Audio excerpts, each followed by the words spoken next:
Hello everyone, Forest Focus. Just when you thought you'd seen it all this season, Nottingham Forest Twitter account raised the stakes. Were they right? Is it all a distraction from a team which arguably going down in any other Premier League season and still might be in this one? Joining me to discuss all that is, first of all, Reds fan Greg Mitchell. Morning, Greg. How you doing? All right, bit tired. Bit of a long day yesterday, but too busy scrolling the internet off the night, but managed to ignore it this morning. So, ready to go. Yeah, certainly was a long day. I put earlier, we've only been doing this for like 4 months, and I feel like I've been doing it for 4 years. So yeah, it's all happening. Second guest is Michael Temple. Morning, Temps. You well? Good, mate. You don't need my small talk today. I just want to hear these two boys get aggressive. Third guest is former Reds midfielder David Prutton. Prutz, good to have you with us. How you doing? I'm good. It's a pleasure to be back, chaps. I know it's been a very busy week/weekend, so plenty to chat about. Certainly is. We'll start with the tweet because I want to get it out of the way, and we'll do some VAR. Which one are you referring to? I've got it here. Because I want to talk mostly about the football and what we're seeing on the pitch from Forest. Mark and Mikey said what they thought last night. I said what I thought. I don't think I particularly mellowed on it, but there's a lot of support for it on Twitter. Greg, and a lot of people are against it. Just quickly, what's your take on what Forest said? It was, I'll tell you like how it went down in the ground, really, because walking out the ground, there was a lot of like discontent. I've not seen fans react to the players like that in a while. And that it surprised me a little bit. So Everton's so tight and cramped, and you get downstairs, and by that point, they'd obviously released the tweet and people were starting to get a signal. And it was so weird just seeing all these groups of people just gathering around phones and like looking at it. And as soon as I saw it, I thought, that's not real. Obviously, that's not from us. That's like some parody account. And then you go on and you realise, and it's like, oh my God, suddenly the game was forgotten about, and you realise this isn't going away very quick. And we were angry with the ref. It was obvious like how poor they'd been and how nothing went to VAR. And so it was weird. And walking back to the car, you just started to see some of the responses and how many views it was getting already. Sky and TalkSport already all over it. And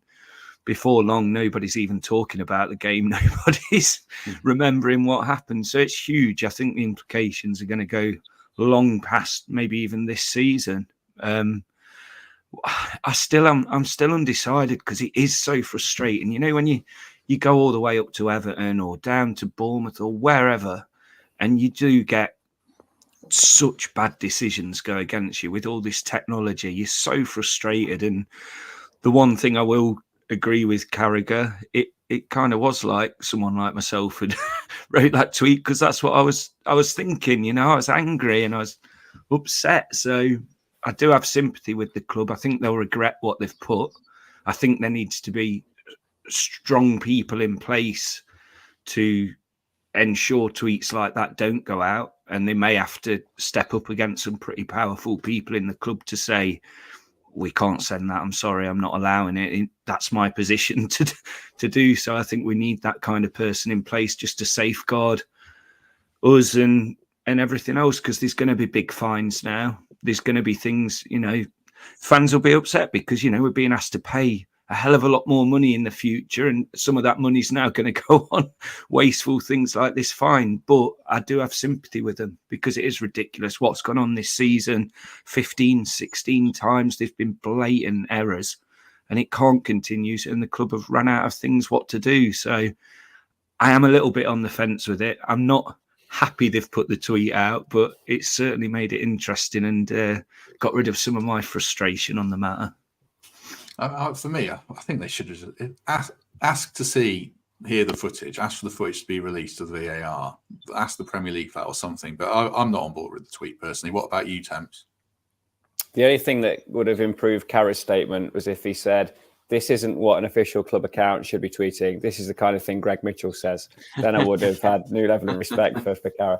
Look, in sports comms, you've got to be very careful because everything's analysed, it's there for life, and the world can comment on it publicly, as has been the case with this thing. There's three things you've got to watch. The message itself. The message that Forest wanted to get across yesterday is absolutely correct. The refereeing performance was terrible. The VAR intervention was terrible. And even Ashley Young knew in his post-match interview after the game that on another day he's conceded 3 penalties there.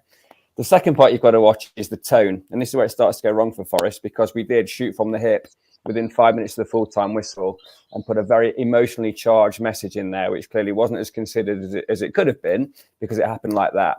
And usually this would go through several filters. It would go to a pretty senior comms director or whatever at a club.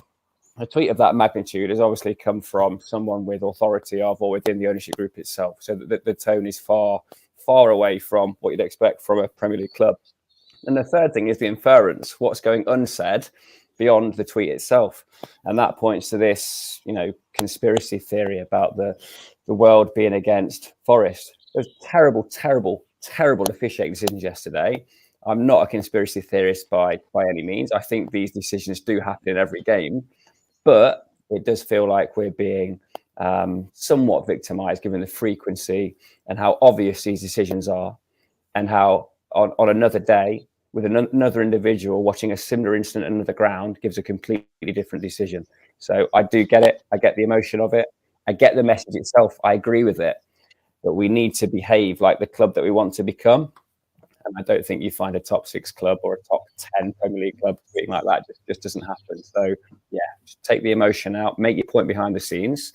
But yeah, me as a sports communicator and the Forest fan found the tone and the inference a little bit embarrassing, to be honest. Yeah, I mean, I know people are saying the whole Luton thing about Stuart Attwell.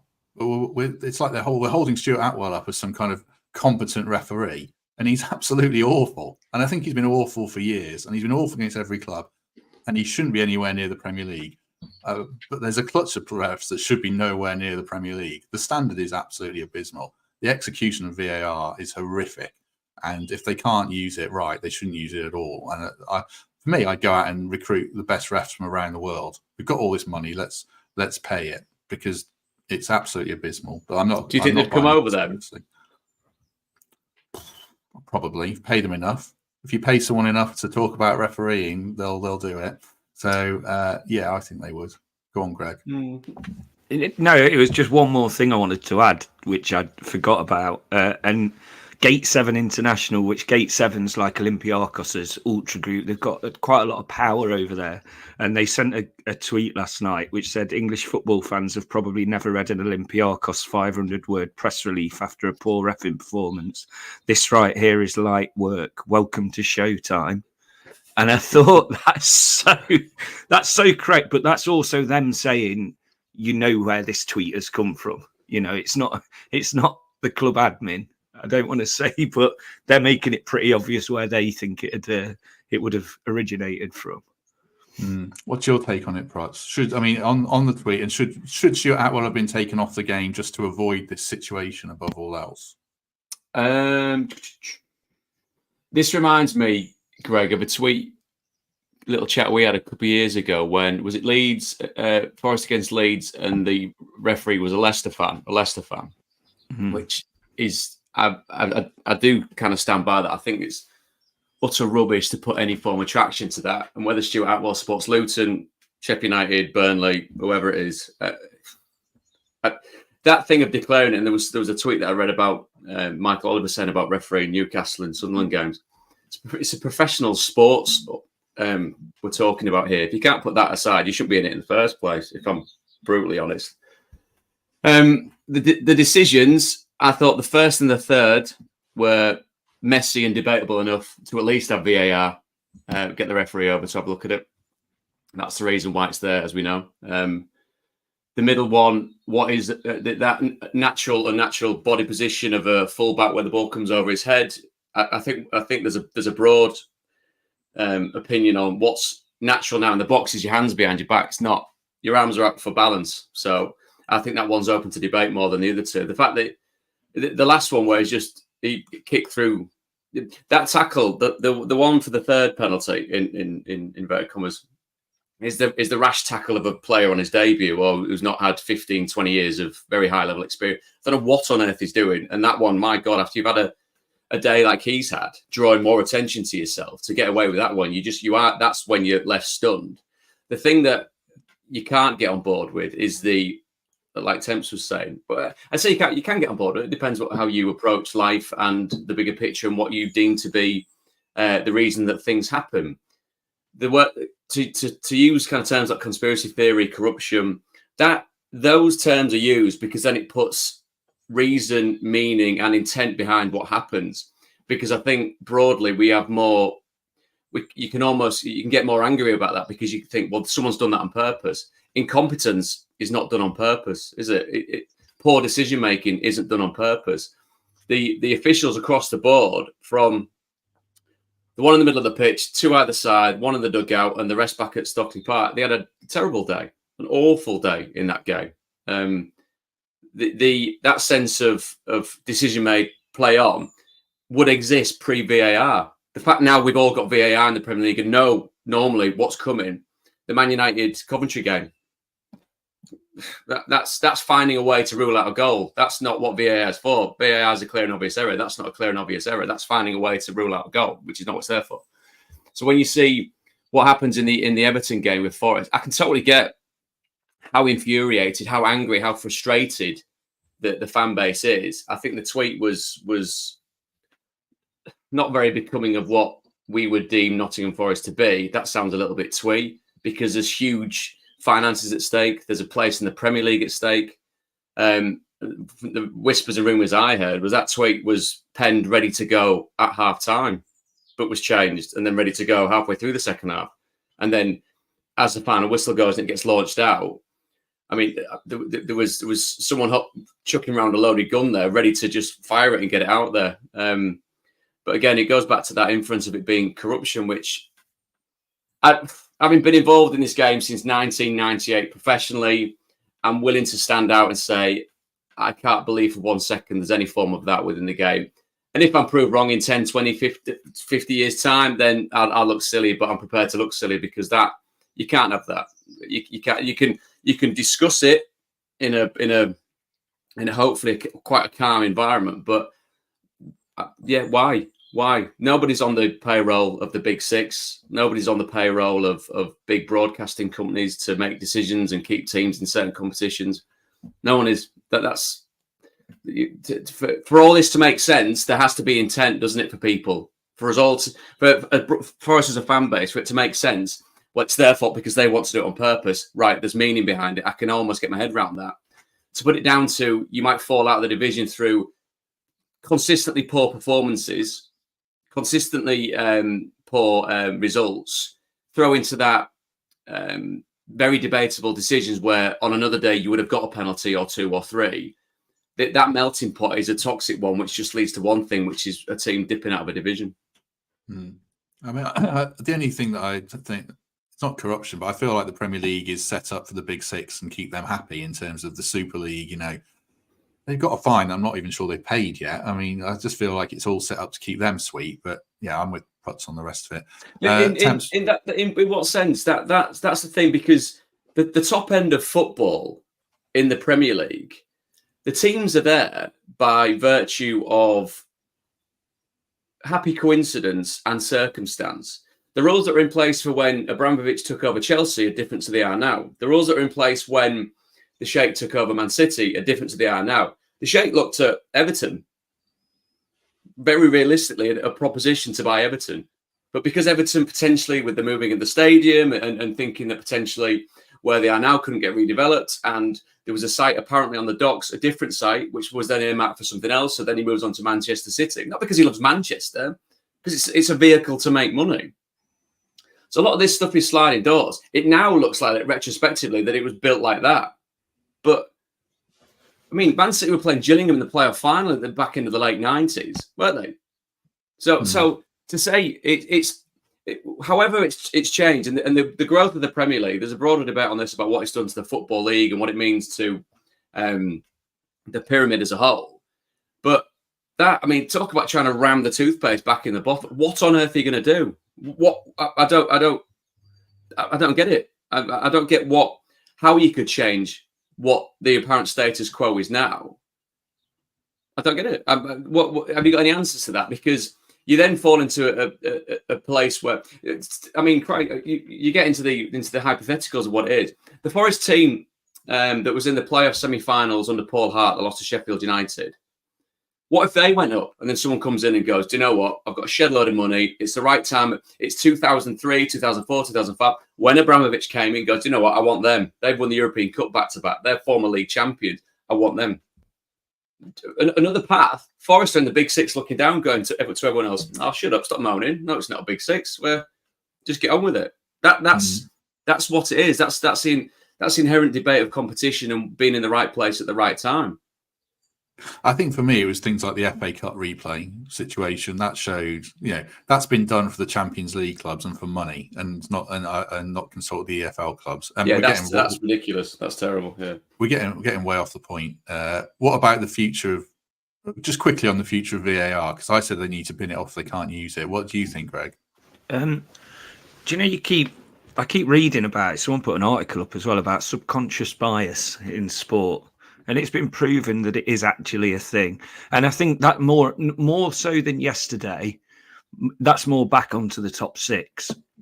And the fact that, if we're 1-0 up against Man City next Sunday, there'll probably be 8-9 minutes injury time, where if it was the other way around, there'll probably be 3 or 4. And it's just little things like that I thought VAR was going to come in to kind of eradicate and make sure that there's almost a computer behind the scenes telling you what's right and wrong. But all it has done is created more confusion, more mistakes, more talking about this for the first 20 odd minutes of a podcast instead of the football match, which happens probably 50% of the time this time.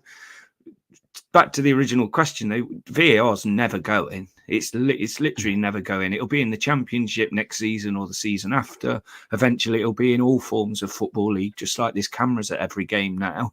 So it's going to be there. It's going to create more jobs, more money, more entertainment, less of the sporting side of thing and more of the American style entertainment, which is what I feel the Premier League wants to be now. So I don't think it matters what we want. It's here to stay, and it's just going to cause more controversy. Again, another tweet I read in the thread that you put out, Matt, about coming on today, and it'll have been mentioned loads and loads and loads of times. Huddersfield Town is second bottom of the Championship. They had two stonewall penalties in the playoff final. Absolute categorical penalties. Oh, he's poking the bear here. Wait for these comments here, Prutz. Here he goes. Wait for the chat to explode now. Yeah. Categorical penalties. Penalties. And we're watching it going, well, it's great because we've got VAR, they'll check it. And you're going, right, so he's not even told to go, what? And that's next season, Carlos moves on, director of football moves on, players come and go, the club gets sold, someone takes over. They've had 3, God knows how many managers since. So it doesn't underpin or justify anything that happened in the game yesterday, anything that happened across the season at all. But it goes back to the point where you're asking, Matt, of what does VAR do? There'll be way too much money that's been invested in it, way too much money that is there to be made from it. And they can't. I mean, if you've got the contract to supply VAR, what you're saying? No. We've signed this. This is staying, regardless of what it is. And the football clubs in the Premier League, the 20, they are football clubs, but they're also regarded as stakeholders when it comes to the Premier League. They all agreed on it. The other thing I hate about it, before I ask Temps, is like that Coventry game yesterday, and I know maybe it was offside, but like little 8-year-old me getting to football in Italia 90, like if David Platt scores that goal, and then my dad says, well, actually, you might find that Platt's arse was slightly bigger than the centre half's one as he went. Because he did have a big arse, to be fair, didn't he? Well, yeah. and then don't celebrate yet. And little old me might have thought, oh, sod this. I'm just going to play Golden Axe and Revenge of Shinobi until I get into girls or something. But I just think it's killing football, really. And if there's a season where we look back and think this is where the Premier League lost its magic, or if it ever had it, then this is the one for me. What's your take, Tem? The Coventry one, sorry, Tem, bumping in on you there. The thing that infuriates you, because it's almost hamstrung itself by using that term of what it's there for, to eradicate clear and obvious errors. The Coventry one is not a clear and obvious error at all. And it depends how thick your lines are, or one player's moving that way, the other player's dropping back. It doesn't That's not what it's there for. And what would be the traditional sentiment of a linesman using his flag would be advantage to the attacking side, which I think we're all fine with that, because football's about goals. It's not about attritional 0-0s and drawing your way to safety. It's about winning football matches, like you're saying, Matt. It's what drags you in. The glory of the last minute win. I saw it and just thought, Jesus Christ, that's the most amazing thing I've ever seen. And then you hear, as you're watching the replay, you hear, and you think, oh Christ, they're looking for something to rule it out. And then it's exacerbated with, don't get me on a rant about Man United. You get Anthony cupping his ears to Coventry. You get Bruno giving a mouthful to a championship, I mean that in the greatest respect, to a championship goalkeeper. Love Coventry to bits. What they've done under Mark Robbins, longest serving manager in the second tier, is a phenomenon. But it gives credence to whoppers like that, giving it loads. It's like, come on, mate, you play for the biggest club on the planet. At least, as much as Harry Maguire gets a load of crap off fans, at least he went over and shook everyone's hand and didn't over-celebrate, because they were disastrous yesterday. And I don't like Man City either, but I hope they're winning the FA Cup final. Good night.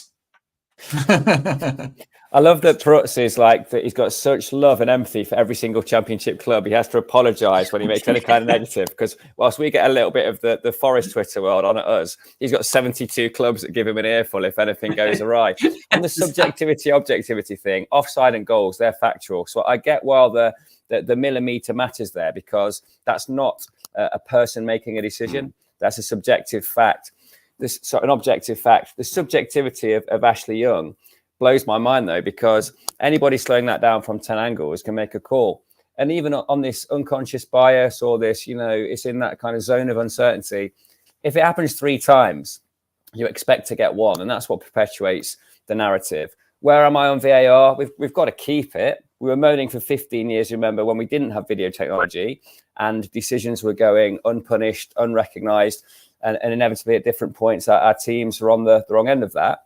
Watching Coventry Man U as a neutral, I thought that was a brilliant 90 seconds of telly. From one end of the ground, losing their whatever, to the decision being inverted, and then the penalties. That was absolute drama and theatre at its best. Everything we love about football. A Coventry win in that penalty shootout would have been one of the best games of the century, I'm sure. However, back to Forest, it has happened too many times. But I don't think our conduct to this point hasn't necessarily helped. Has appointing Clattenburg helped? Is he loved and respected by the current crop of referees? I don't know. He was able to get an article published in the Daily Mail within 3 hours of the final whistle yesterday, and it stirred up this debate and the match of the day analysis and everything else that's happened since then. But we ain't getting those penalties. We're not getting a point or 3 from the Everton game because of that. What I would prefer, what I would expect to any club that I was the owner or director of, is to get back to focusing on the pitch. And we haven't mentioned this in 23 minutes. There were reasons we lost that game beyond the Ashley Young incidents. Yes, I think we were due 2 of those 3 penalties, but there were failings in our performance, and I think we have to discuss those as well, because what gets us relegated or what keeps us in the Premier League is how we perform across the next 4 matches. I'm not clicking. I don't know who's clicking. I think his Prutz straightened his beard. No, it's only because it's made of real plastic. I think it was Temps going all, waving his arms around. Is his mic? I'll stay calm, mate. I'll keep it restrained from now on. No more body language. Right. I do want to get into our performance, obviously, because I do think that's the biggest talking point, or should be, really, about where we're going. We're 25 minutes in, and we haven't got there yet. Just quickly, a quick word for our sponsors at Trent Navigation, of course. You can see Rick Parfitt Jr. and his band on Saturday, May the 11th, straight after Forest v Chelsea. It was hoped to be an end-of-season party as it's billed here. We'll have to wait and see on that, but I promise you it will be a good day, I'm sure. Entry is free, of course, and there's food available in the barbecue, with the barbecue, and bars indoors and outside. So thanks to NAV for their support, as ever. Right, let's get into our performance, and then we'll probably have to discuss if each one was a penalty or not as we do that. What's your general thoughts on the game, Greg? We always kick off with that, and now we're 25 minutes in. What did you make of it when you were there? It wasn't as bad a performance as some of the away performances this year. We seemed to have a lot of the ball. We seemed to want to use it and get it up, but we just didn't have that finishing touch. We didn't have many, if any, shots on target, and there was just that final third, just nothing there. I thought Hudson-Odoi looked a bit slow on our side, and don't know, defensively, I mean, they scored 2 goals from, I think they were both outside the box, weren't they? So, you know, to say how they were just going to keep hammering us with crosses, I don't think we were that poor defensively, but we didn't look like we were desperately trying for the win, which was disappointing. And we knew it was going to happen against a Sean Dyche team that we let watch every single one of our games like a guest of honour. So, you know, we've paid for that twice this year now with Sean. Hopefully we'll learn from that next year and don't have him in so many times, because he knows our team better than anyone. And I said that after the last game when we played them as well. But it seems that we still welcome him with open arms, which is good usually, but not when there are relegation rivals. But yeah, just two decent shots with a difference in the game for 2 which looked like very poor teams. It looked like a championship level game, if I'm honest. Yeah, I suppose, Temps, the big question is how bad were we? Because we did our post-match show. I didn't think we were very good, certainly first half, and we ceded it to Everton too much. But people said we were too harsh on the team. So what was your view on the performance? Was it that bad or not? Far too passive in central midfield is where it went wrong for me. I think first 30 minutes, couldn't retain the ball, couldn't find the passes, couldn't get any kind of rhythm going, couldn't get Morgan on it in the right spots, had no threat down the right-hand side with Reina inverted, and that screening pair of Danilo and Dominguez just didn't come off. I'm not here making a case for Yatesy, because he was dropped for bad form. There's no two ways about that. But that industry endeavour, the blood and thunder, just wasn't there. And it was highlighted by the 2 goals, the passive nature of letting these fellas get pop shots off with no one rushing towards them, as a Yatesy, as a Makelele, as a David Prutton would have done, affect that instant in the game. And they didn't. They were ambling. They didn't seem focused. They weren't sprinting towards it, closing down. That's the kind of basics that I'd shout at someone for on a Sunday morning. And we need that. All of the flair players and all of the methods means we have of scoring goals and causing a threat, which has improved under Nuno. I think it's fair to say it's completely undone if you're going to be passive in central midfield and not win your duels at the back. So that's where it was lost for me. And I don't think we'll see that axis in central midfield from this point on, because it just didn't work. And penalties aside, I think that's what we would have been discussing now. It's just how lackluster we were in central midfield. Yeah. I mean, from a tactical point of view, Putz, what I didn't understand, we picked an attacking team. I picked the right team, apart from, you can debate Niakate, but for me, it was the team I wanted, so I can't complain about that. But we played really deep against a team that has no pace, and Everton are never going to pass through you. Everton's plan was to lump it long, and I just thought we played with so little intensity. I know there's a risk when you go as an away team to press high and really go for it, but I thought with that team, I thought that's what we should have done. What was your take on it from a tactical point of view?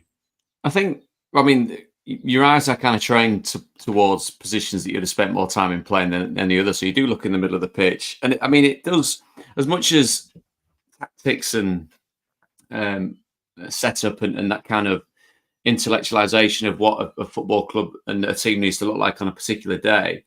Everton at home against Forest, with the form of both coming into it, with the players available for both, and with the managers that we're talking about, with the greatest respect to Forest, a relegation dogfight between these two, your banker's on Everton, isn't it, really? Because of who's in charge, and not because he goes about stuff in a slightly more animated way. Nuno's got his way, and that's him as a person. That's what has brought him his career thus far.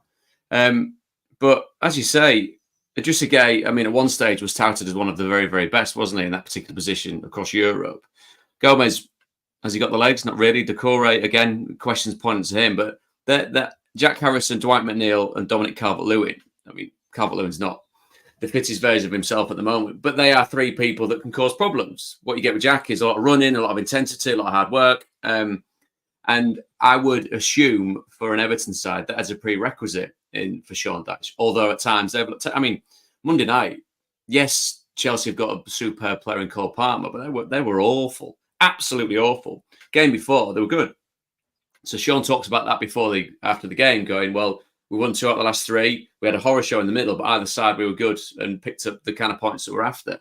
But the words that are coming out, and listening to yesterday's pod as well, when you legitimately able to put words at midfield and a team in general as passive and kind of lacking energy and endeavour until kind of deep into the second half, then you're in trouble there already. Sometimes I do understand players can be better by virtue of not being inside. Take Yatesy, for example. As I've always said on here, I've got a lot of time for him.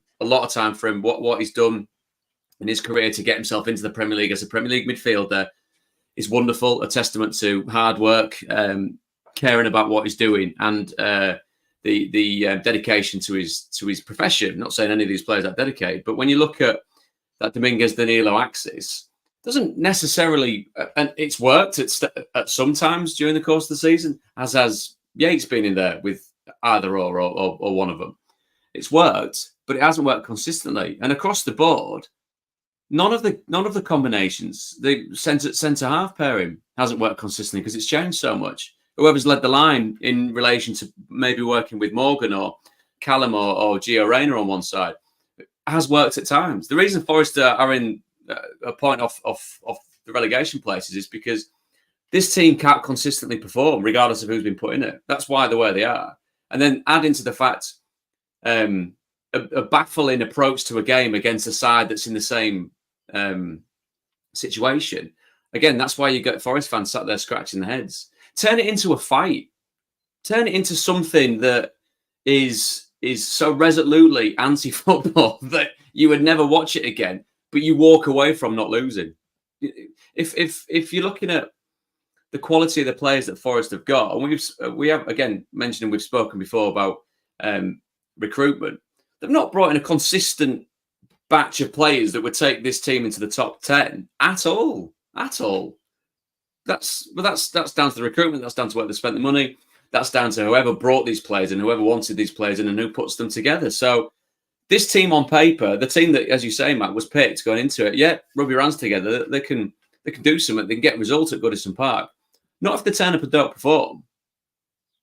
If there's no fight, if there's no ambition to win the game, let alone just to be there not to lose it, then you find yourself in that position where it is then compounded by everything we've spoken about so far, and we will do in just a second. Decision making from the officials. Well, yeah, first decision then, Greg. Poor decisions won't get. Well, I mean, you say that, and then someone will bring from that. Well, this decision was in the final game, in the final minute, and it was never a penalty, but we got a penalty, and someone stayed up, someone went down. I understand that, but the precariousness of the position is self-made, completely self-made. Do us a favour, as Tony says, before I throw it to Greg. If you haven't already, there's 600 people with us, so if you could hit like, that would be great. A few people say they don't like our club at the minute, but do like this podcast if you can. Right, the first penalty decision was at 0-0, I think, Greg, the Reyna one, so I'll ask you about it. Of the three, it was kind of the most marginal for me, but what do you think it was a penalty? I don't think it was the most marginal, and it's only ever all the pundits, especially the match of the day ones. I couldn't believe how clear they were. Oh, it's the two I hate, to be honest. I forget his name. He's so boring. One was Danny Murphy, wasn't it? Yeah, Danny Murphy, the most boring pundit on earth. And of course, he was going to go like. He reminds me of Droopy Dog. Just like Gary Neville made him say that. Yeah, so of course Danny Murphy came out against Forest, but the guy gets kicked in the back of the ankle, and they're saying, "Oh, but he planted his foot before he went down." That's a split-second thing that took him to not have the ball. Of course, he's going down. He's got booted in the side of the ankle. He then plants his foot, and he's gone. It was a penalty. You've got kicked in the back of the ankle within the box. Penalty. Every single day for me. I don't care about what he does after and he tries to make it look a bit worse or what have you. He gets booted in the back of the ankle when he's got the ball in the penalty box. So I don't get this thing about it not being because he makes a bit of a meal of it after. He's lost the ball within a split second because he's been booted. So yeah, it's a penalty for me. And if it was given, the one thing I will agree with Murphy on, if it was given, it wouldn't have been reversed, which kind of takes his point and batters it, because he's saying if he'd have gave it, it would have been a penalty. So, yeah. People in the comments, Temps, making a very fair point. Anthony Gordon got the same penalty against West Ham and has had it before. I think Brennan got one for us last season that was pretty similar, where he planted his foot. So was it a penalty for you? Yeah, send him to the screen. He can still objectively make a decision at that point. I have a lot of respect, in fact, for the ref that goes to the screen and then doesn't give it. That's all things considered. That's not always going to the screen automatically given. And there are marginal cases. And I think this falls into that. Prutz was right. Enough to have a debate, enough to ask. You need three angles first and foremost to make an informed decision. It's not one of those cut and dried one where you see it from the broadcast camera, bang, penalty straight away. It's one of those, I need to see that again. And Ashley Young's been clumsy and looked every one of his 38 years, didn't he, in all of these incidents. Send him to the screen. Let him deny it if he needs to, but let him make an objective decision once he's seen four angles, rather than had to make a split decision at match pace. Yeah, refs don't get sent to the screen now, though, do they? That's another thing that renders it a bit redundant. It's just backing up the ref's on-field decision 99% of the time, no matter what. Prutz, if you want to add anything to that, you can. But I think the next thing was the first goal.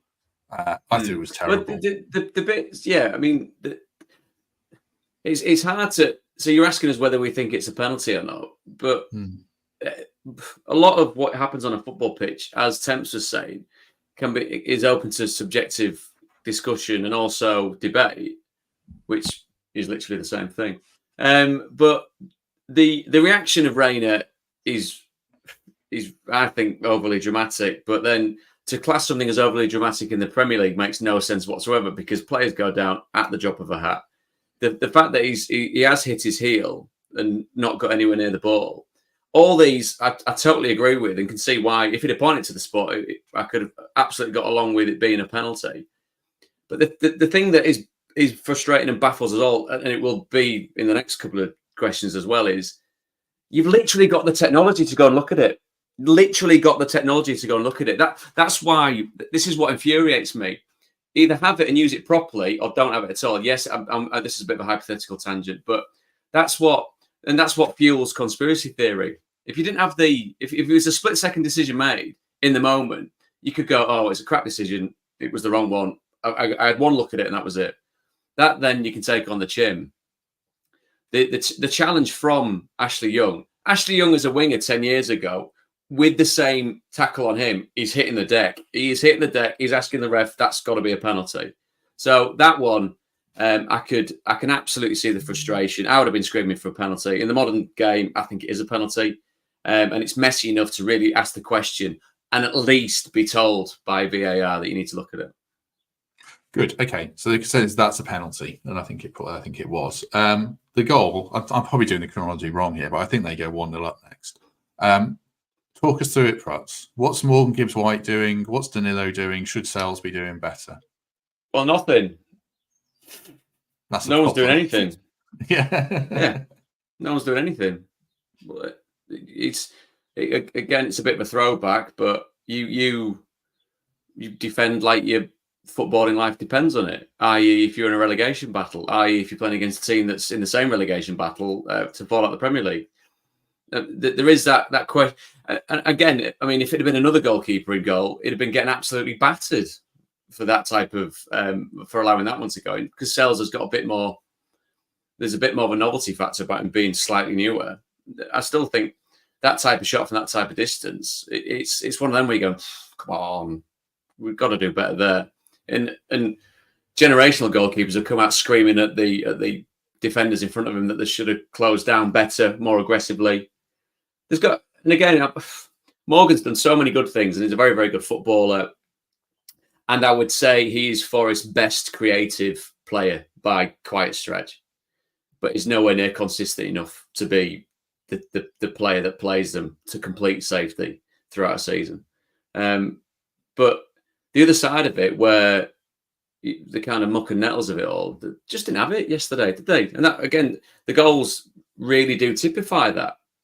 You've got to, or at least go through the motions of showing that you're trying to get close down to people and try and get into the game and affect the game, because they are such fine margins. Forest are not going to turn around and put 4 or 5 goals past the team, are they, at all? They don't have the firepower for it. They don't have the clinical finishing of a team that can do that. So every single shot on goal, every single attempt at their goal has got to be seen with horrendous affront. It's like you are not getting anywhere near having a shot on goal against us.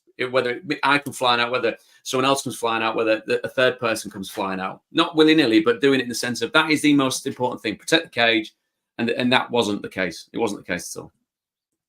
If I play devil's advocate very slightly, is there a thing where you think, okay, it's Idrissa Gueye that's got the ball, he's never going to score from there, let him have a shot and we'll be all right? Is there anything in that? I don't think there is, personally. I think I agree. But it's a point to make.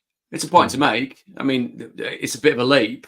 I'm sure they thought that about Vincent Kompany when he ran and smashed it in the top corner. But if you think that, the one time you think that and don't act on it is potentially the one time that sends you down. You might have one chance to do that. And to think about an isolated moment in context at exactly the same time, of course, is ridiculous. And it's way too hard to comprehend.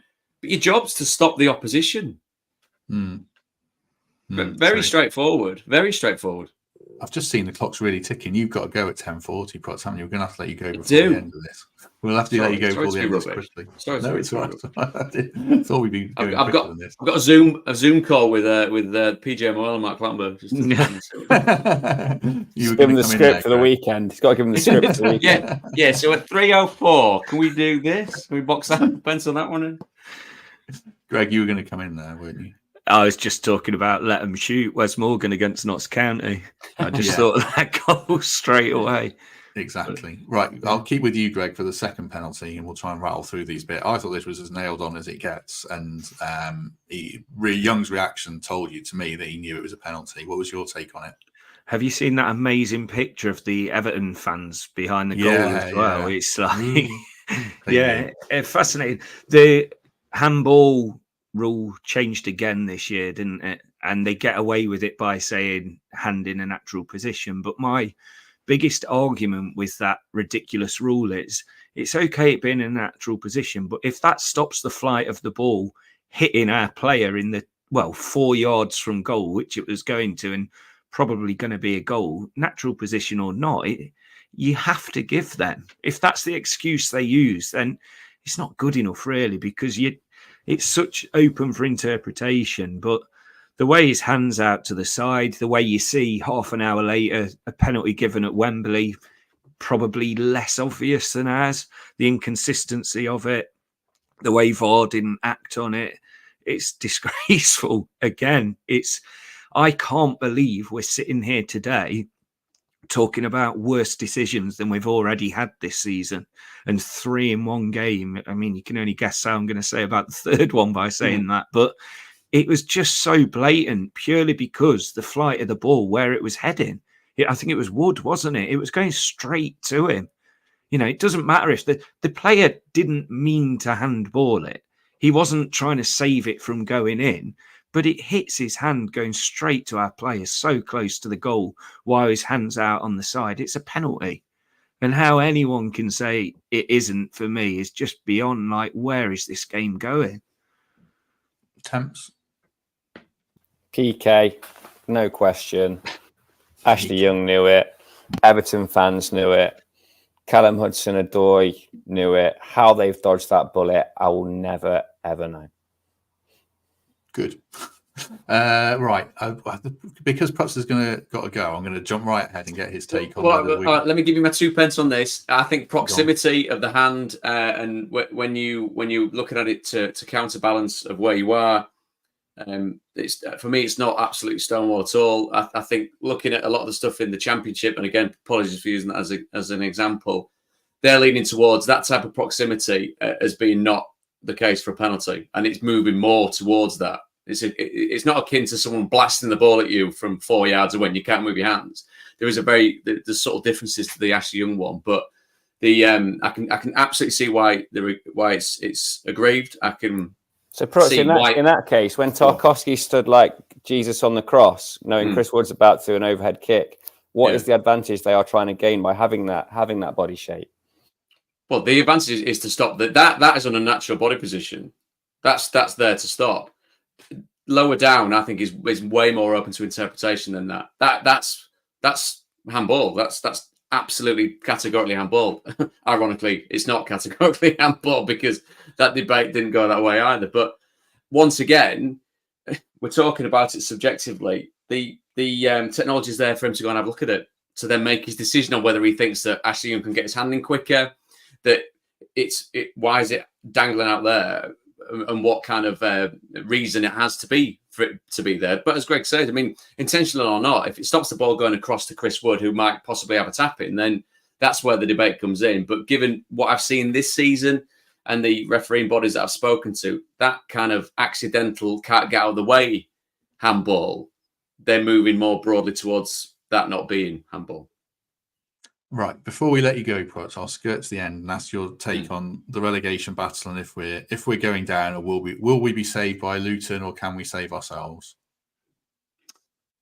Well, I mean, given where the team finds itself now, with the points, what they've accrued so far in the games played, then to have it in a situation where you are coming towards these last few games of the season, where in effect it's in your own hands, then great. But then you've got to take into account who you're coming up against, don't you? Having seen all three of Luton, Burnley and Sheffield United, it's been incredibly tough seasons for them across the board, hasn't it? And you were talking yesterday on the pod about what you'd seen from Luton Town, who punched above the weight, but unfortunately they're coming up against ginormous football clubs that have got real clout, haven't they? And it's been really, really tough for them. I still think out of the four teams that are down there, and this is maybe damning with faint praise, given what I've seen from Forest, they are better than the three that are in the bottom three. Whether that means that you then deserve to stay up by virtue of not getting the results is a different question entirely. But I can see them being safe. But you're just very, very wary, of course. Games coming up, whether free hits, whether you call them that, I don't know. But it could be all changed off the back of next weekend, couldn't it? True. Yeah, I think we'll probably be all right. Right, we've still got Prutz for a couple more minutes, so I might then go. Unless do you need to go, Prutz? I'll let you go if you need to go now. No. Do you know where I'm going? Did I tell you this yesterday. No, because go on. Can we guess? Someone put a funny comment in that you need to go and get your beard re-tarmacked, which is one of the great phrases I've seen. It's it, right? In reality, it's nowhere near as bad. But any screen that I go on, it just goes jet black. It's ridiculous. It goes every time you dye it, Prutz. It goes jet black every time you dye it. Every time I mat it on and leave it on. I think I'm leaving it on too much. No, there's a colleague of yours that I do another podcast with, which is talking about Hull City, Matt. So, well, Hull City can wait. Christ, they've blown the chances of getting in the championship playoffs, haven't they? Bloody hell. I forgot that was it. I forgot that was the reason. It was Dan Cook, Danscape, who made that comment, which did make me laugh. It's good something can make us laugh today, so fair play to Dan. Right. And if it's me, great. Where to next? Does Chris Wood have to score there, Greg, when Pickford grows his arms and saves what it? a save. Yeah, he does, but I think you've got to give credit to Pickford. You know, and he needs go one up on a pair of shorts with Pickford. They're just a bit too uncomfortably tight. But yeah, what a save. I thought it was a brilliant save. Chris Wood's going to be gutted how it didn't go in. But yeah, credit to the goalkeeper on that one. And he celebrated rightfully so, like it just scored a goal. So yeah. He's a bit much, isn't he? Oh, I don't like the bloke. He's a bit much, isn't he? Yeah. One doing that on Monday at the bridge, was he? Jesus. Yeah, I think ball's still in play when he's doing that as well. Crack on, mate. Jesus. Yeah. One thing I've always loved about Jordan Pickford, his tweets are still up when he was like 14, 15. And he's got one that says, "Hate mum and dad, won't even let me have Freeview."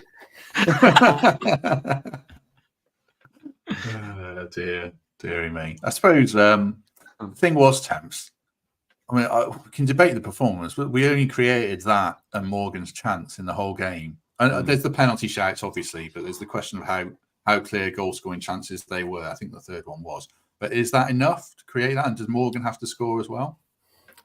Yeah, Chris Wood should have scored. His track record suggests he does score, but credit to Pickford. That is keeper saving that. That is, he smothered it. He's got out there quick. He's done everything that Danilo didn't. if Jordan Pickford was playing centre mid for Forest yesterday, the result might have been a little bit different. I think we look far more dangerous when we've got threats on both wings. We didn't have that yesterday. Rayner likes to tuck in, likes to get on the ball in. Morgan gives White space. Elanga perhaps not fit enough to start, and we weren't quite getting enough out of Origi. So I think that the way we get back to being the attacking threat that we were early part of the year, certainly against Fulham and for flashes in other games, is to start these two boys. Elanga wasn't quite ready yesterday. I get the feeling Nuno would have liked to have picked him.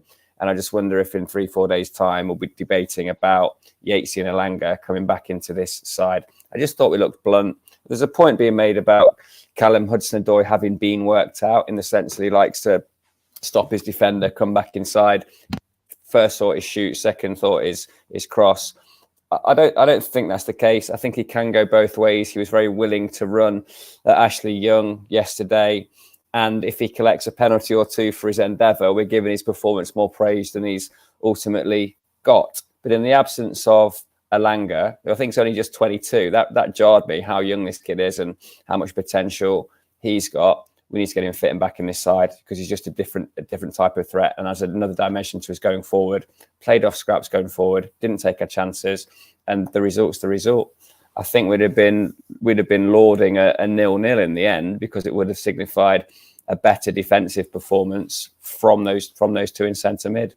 That was I suppose the biggest point I wanted to make today, apart from the penalties. You can't be that passive centrally against any Premier League opposition and expect to come away with anything at all from a game.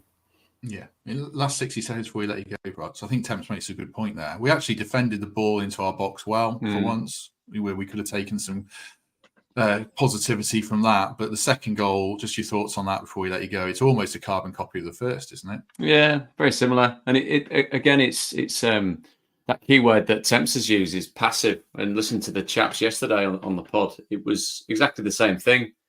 And it's kind of now or never crunch time, isn't it? It's those kind of real fine margins where every single mistake, every single foot put wrong, every single shot on goal has to be deemed to be, in footballing terms, life or death. It's got to be that important within the confines of a football pitch, as we all know. And if not the manager's saying that, then leadership of the players. And I know the finger's been pointed at Joe and Yatesy and the lads that have been there for a long time. Is it a noisy team to you? Is it a team that gives each other that type of impetus? If it's not you blocking it, it's you telling the person in front of you to get out and block it. It's the goalkeeper screaming to get his team up and away from his goal to give him enough time to be able to see the ball heading towards his net.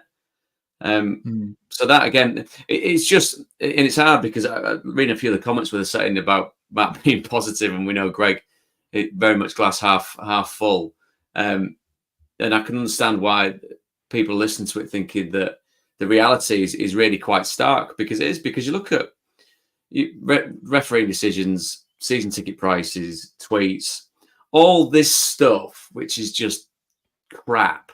All this stuff, which is not what you get into football for, getting your pants pulled down for hundreds of pounds a year, getting stuck into conversations where on a more balanced footing you're going, oh my God, why am I talking about referee corruption? This is ridiculous, but I'm getting sucked into it because of that, and because of this, because of that opinion on Twitter, and that opinion on TV, and that opinion that I've seen in there. It takes away from what the game is, which is about hard work. It's about talent, creativity, and application. Forest have talent and creativity. The application, I don't think, broadly across the team wasn't there yesterday. That sense of alarm bells going off, not just in the season, but in the game. Like, we're really in this, lads. Christ almighty. Stop that shot, stop that cross, defend that ball into the box. And ironically, as you were saying yesterday, set pieces where you're looking at it thinking, oh God, we could be undone here. That part of the game was broadly right, wasn't it? But that's why Forest are where they are, because they can't do all of it at once in the same game more often than they don't. So you were great at set pieces, terrible at open play defensive shots. On another day, you'd be great at open play closing down and terrible in the box. That's why Forest are fourth bottom. That's exactly why, because they can't do it all the time in every single game more often than they don't.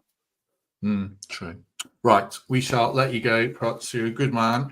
You go talk about. Right, I'm off to go and Kane Hull City now. So thanks for that. Bye. Is it with Baz Cooper?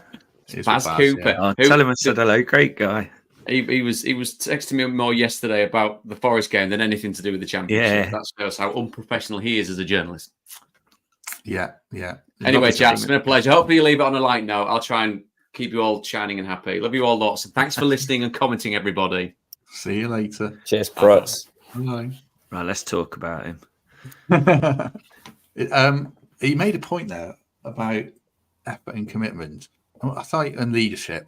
I think Morgan last season, would he have closed down more? Does it typify? I don't know what's missing from this team. I feel like he charges Gay down more there last season, and we have lost. But we had under Cooper, and we've shifted under Nuno to be more attacking. Have we just lost that heart, Greg? I don't know. I think we're in a very similar position to last season, aren't we? So it's not that we've got worse as such. It's just we're not any better. I think Gibbs White is asked to do more this season. He hasn't got the outlay of Johnson and Taiwo. So with him doing more, there's more mistakes, highlighted from him.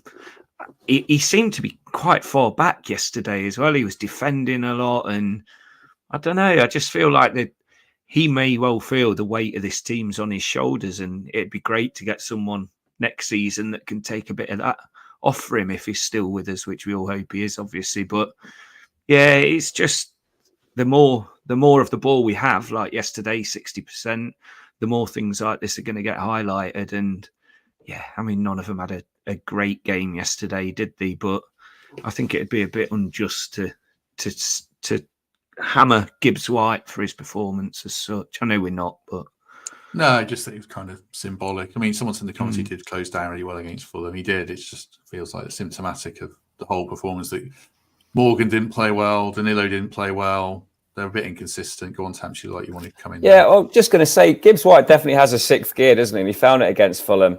And he has this ability when he can see that he's enjoying the ball, his first couple of twists, turns, passes come off, that he's going to be running the show. He just find another level. He didn't find that yesterday. He found it against Fulham. That's probably the best example of just watching him dictate everything there is about a game, want the ball all the time, G his teammates up. We've seen clips, the Man U clip, the Fulham clip, where it is him who's giving the motivational chat to the boys. And dressing rooms and teams become self-policing. Once one person shows a never say die, committed to everything kind of attitude, you're kind of embarrassed or positively energized to follow that and to be part of it. And I think when the spark isn't coming from Morgan, we do spend a little bit more time on the back foot. We can't get up the pitch quite so easily. We can't retain the ball in the middle third, and possession ends up fizzling out like it did for the first 30 minutes of yesterday's game. I think we said last week, when Morgan plays well, we play well, because it's symbolic of us being on the ball, having possession in the right areas and bringing other players in. He was off it yesterday, and that clip of him not closing down the first one was symptomatic of it. But that's not the primary reason why he's out there. He's out to be creative, to bring in the wingers, to progress us up the pitch and to get goals and assists. We needed more from Danilo and Dominguez, and we didn't get it. And that's what's disappointing. The Gaze point that is correct. I think the stat was up on Sky yesterday. He's had 100 shots from outside the box in the Premier League, and that was the second time he's bagged. So I don't think that's in your mind, though. See ball, close ball down, stop opponent causing any kind of threat on the goal. And if Sells is balanced and stood in the middle at that point, as he should have been, it's a pretty routine save. And then the game evolves from there. But what would Morgan Gibbs White do differently? Yeah, he'd work harder in that moment, but he needs to demand more from Danilo and Dominguez for me. The clock is ticking. I'm going to let these chaps go, especially Temps, because he's probably got to get back to some work. I don't know. Greg I've got a meeting at 11. Oh, okay. Right. Really quickly then. Really quickly. Thank you very much, Thomas Brigby, for becoming a member. John Glenn for becoming a member. Appreciate the support, chaps. And thank you very much to Tom Hutchinson for the $4.99 and saying it's a great podcast. And we can't say the same about referees, although we appreciate your words about the podcast. You've got a meeting at 11. Okay. Just quickly, any final thoughts on the relegation battle, Greg? Are we staying up or going down?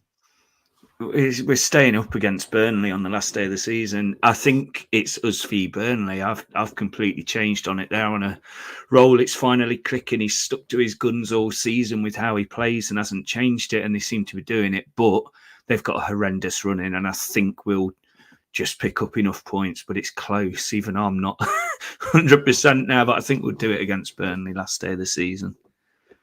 If we're playing Burnley on the last day of the season needing a result, I don't think we're getting it. So I think we need to be safe by then. Sorry, I just look at the team and don't see it. So I think we need to be safe by then. Temps, what about you? Oh, mate, don't take me to Burnley on the last day of the season. Let me smash Sheffield United a week earlier and get it done at that point. So I'll be slightly more optimistic, not because I see a massive upturn from us. I just think this is the year where the bottom three have been particularly poor. So there's an autopsy to do for sure. We haven't achieved anything like what we wanted to achieve. And every threat of a positive run in form has proved to be a bit of a false dawn. So we find ourselves where we are on merit, notwithstanding the points deduction. I think we'll get it done at Sheffield United, and that will be the decisive moment. Yeah, I think we'll stay up. I think we need... it's so bad, the standard. The bottom is so low that I think one more win will do it, and I think we will get it at Sheffield United. I know they did play quite well against Burnley, but they still conceded 4 goals. They are terrible, and I just have enough faith left that we'll beat Sheffield United and maybe even get a point at Chelsea. They're a very fallible team against Chelsea, so we'll see. But it's been an awful season. I can't wait for it to end. Thanks very much to Lyle Taylor's Pink Curls for becoming a member. Appreciate that support as well. And I'm really rattling through this because I do want to get to any of the business from these chats. But I must say a word to our second sponsor episode, Brew Backer. You know what they do by now if you've watched this podcast. Any problems with noise related with your business, they are the people for you. And I'll put a full link to their website in the description for this episode. Any other business, Greg Mitchell? I really wanted to talk longly about Sam Perkins and his incredible achievement yesterday, finally completing the London Marathon for Stand Against MND. But I will give more time to that because it's just amazing, which I haven't got now, unfortunately. And a big happy birthday to the Danny Murphy of Forest fans, the Grim Reaper himself, who's always in the comments, Steve Allen. Happy birthday to him. And just... thank you to everyone yesterday who came up to me. I was expecting quite a bit of stick, to be honest, with how we've gone about the season ticket pricing and, you know, some of the comments online. I was a little bit worried about the game yesterday, but the amount of people that came up to me and said, keep doing what we're doing, and, you know, hearing from fans who've had their seats removed without warning and all this types of stuff. So it's kind of kept that fire in my belly, and we're off to speak to the club shortly and see what's what. So, I'll keep you informed on that. But you do some social media consultancy, Greg? No, I am not. No, hopefully they'll give me the password. That'll be fun. Yeah, we'll try and keep people informed with that if we hear anything. Temps, anything from you? Just a light note to end it on. So, mate of mine, John Oldsey, the physio at Forest, and he was on the broadcast a couple of times yesterday because he obviously picked Nico out of the crowd and tended to Morgan Gibbs-White. So he's been getting hammered on Twitter for his extravagant sideburns. I think there was my favourite couple of clips. One said we should get another 6 points taken off us with the physio's haircut. And the other one was like a cartoon of him talking to Gibbs-White. Morg's asking, am I out for a while now? And the response was definitely maybe, which is obviously a little Oasis riff for him. But his haircut is iconic. He's an absolute 10 out of 10 bloke. And it just reminded me of a story he told me when he was the physio for the England 17s when Cooper was in charge. And all these 16-year-old kids, including Morgan Gibbs-White in that squad, were just hammering him for his haircut. So he said, all right, you lot, if you don't like it, go and win this tournament and you can cut them off. And there's a brilliant scene, if you know to look out for it, after they've won it.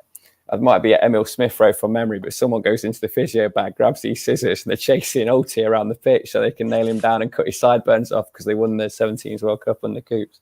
So, yeah, in amongst all of the disappointment and carnage yesterday, Forest Twitter has given me a laugh at John Olty's expense. So, yeah, I just want to give him a shout out, all the Forest medical staff, and hope they can keep everybody on the pitch between now and the end of the season.